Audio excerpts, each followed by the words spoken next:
sa vlog, it's because I'm still struggling the first trimester of a pregnancy, and since I'm entering the motherhood era and I'm planning to cut my hair short since parang hindi na ako comfortable na ang haba ng hair. Tapos alam mo yon, I have lazy days, honestly. I have lazy days, and ayun, so andito nakapag-plan na ako since may 2 days pa akong hindi natapos na duty.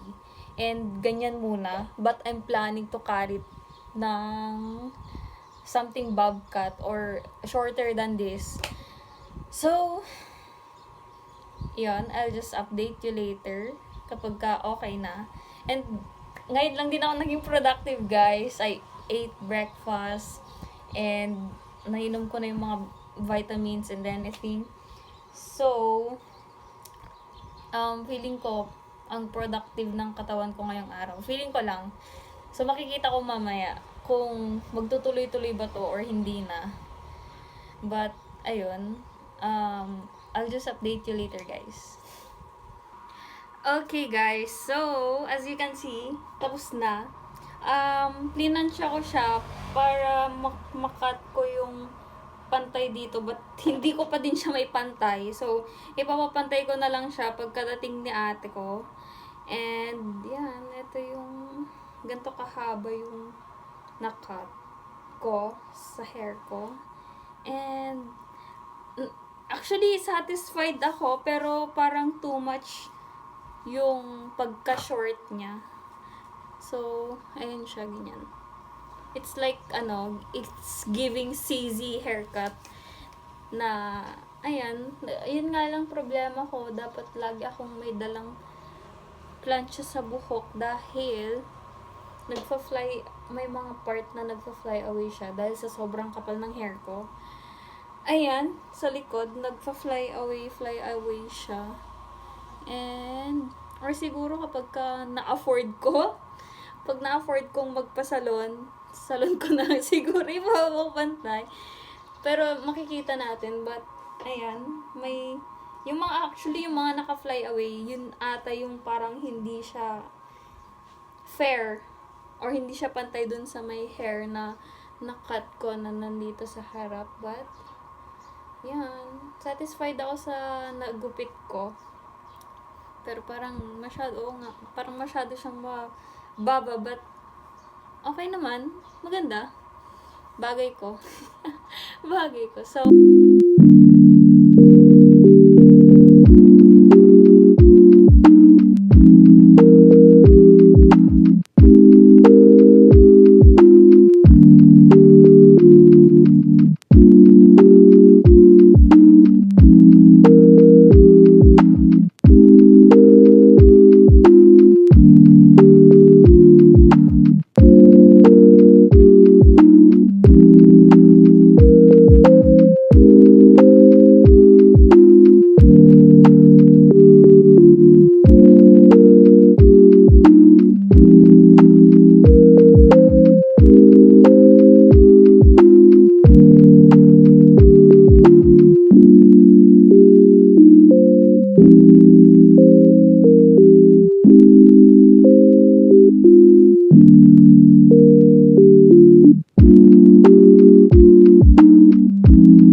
that summer love vibe, driving down to LA with the sunroof down and no plans to stay.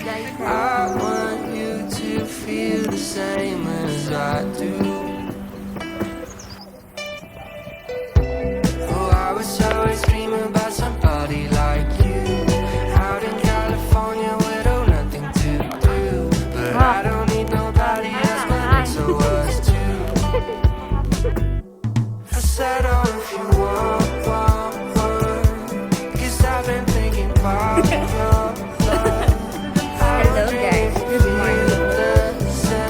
today is the last day para sa beauty.